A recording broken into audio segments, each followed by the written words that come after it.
High, আসসালামু আলাইকুম। This is Tasnuva Tarin. আমি একজন part time content creator and full time student. Correctly আমি 7th সেমিস্টারে পড়তেছি। আমি আমার ডিসক্রিপশন বা প্রফেশনের ব্যাপারে আগেই বলে নিছি, কজ যে কথাটা আমি এখন বলবো সেটার জন্য আমার ডিসক্রিপশনটা বলা ইম্পর্টেন্ট, তাই আগে বলে ফেললাম।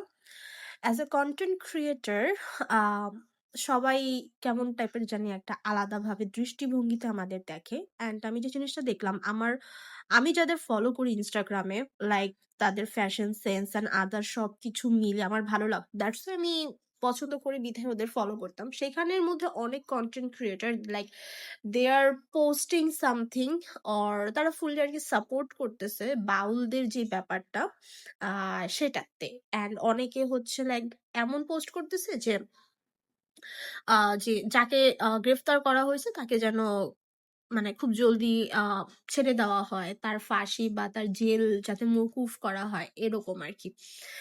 সো আমি হচ্ছে একটু সবার থেকে বিপরীত ধারায় গিয়ে আজকে কন্টেন্টটা বানাবো, বা আমার আমার মনের যে কথাটা আমি সেটা শেয়ার করব। আমি সবার মতো হইতে পারলাম না, আম সরি। ইনফ্লুয়েন্সার ব্লগার হওয়া মানেই এই না যে সবসময় বেধর্মীর মতো কাজ করতে হবে বা কথা বলতে হবে। এমনিই তো অনেক পাপ কামাইতেছি, এটা আলাদা কথা।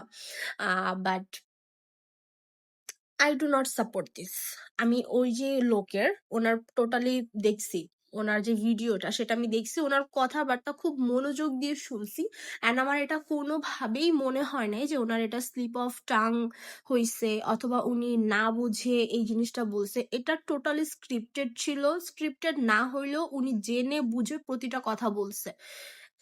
আল্লাহর কয়টা মুখ, মানে কি দিয়ে কথা বলে না বলে, ভাই how disrespectful. I don't know, এগুলো সবগুলোই উনি জেনে বুঝে কথা বলছে।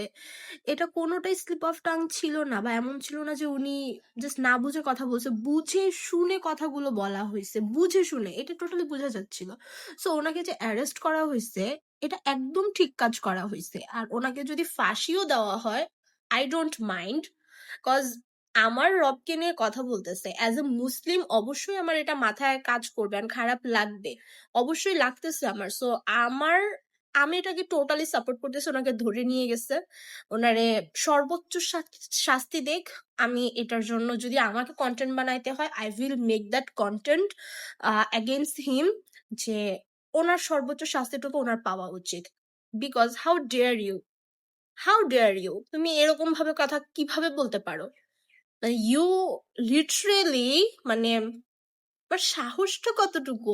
মানে এমনও না যে একজন দুজনের সামনে, টোটালি একটা মজলিসের সামনে মানে সেই কথাগুলো মাইকে বলতেছে। কত বড় সাহস! ডিসগাস্টিং।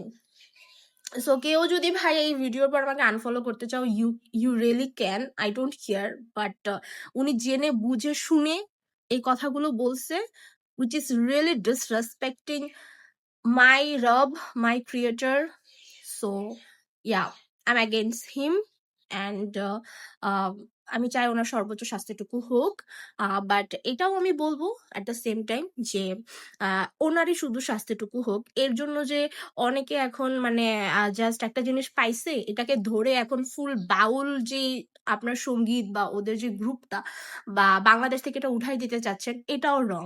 জারি সারি বাউল এগুলো আমাদের সংস্কৃতি, এগুলো you can't remove it. So এই যে পিকচারটা আমি দিয়ে দিতেছি, এটা অনেকে শেয়ার দিতেছেন, এটাও আমার অফেন্সিভ লাগছে। এটাও আপনি করতে পারেন না। এটা বাংলাদেশ, ইয়েস, এটা মেজরিটিতে সবাই মুসলিম, বাট একদম পুরোপুরি মুসলিম না যে 100% মুসলিমের দেশ। এটা মেজরিটি মুসলিম। এখানে এখানে অনেক ধর্মের লোক আছে যারা বাউল বা বিভিন্ন সঙ্গীত পছন্দ করে, মুসলিমরাও পছন্দ করে। আমি পার্সোনালি বাউল সঙ্গীত পছন্দ করি।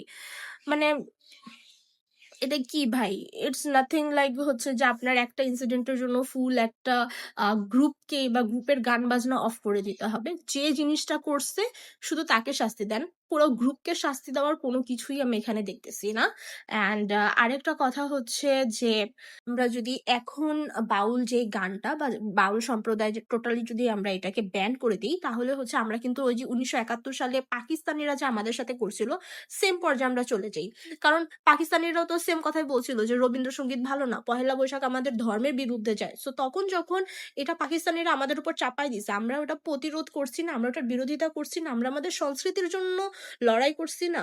সো তাহলে এখন সেম ভাবে সেম ওই পাকিস্তানিদের মধ্যেই কেন বিহেভিয়ার করতেছেন যে এখন থেকে ইসলামিক আইন কানুনেই বাংলাদেশ চলবে। কোনো বাউল-ঠাউল গান বাজনা হবে না। আস্তে, আস্তে কি আমরা আবার ১৯৭১ এ ফিরে যাচ্ছি? It's a question to all of you from me. Kindly answer দিয়ে আমাকে কমেন্টস এ জানাবেন।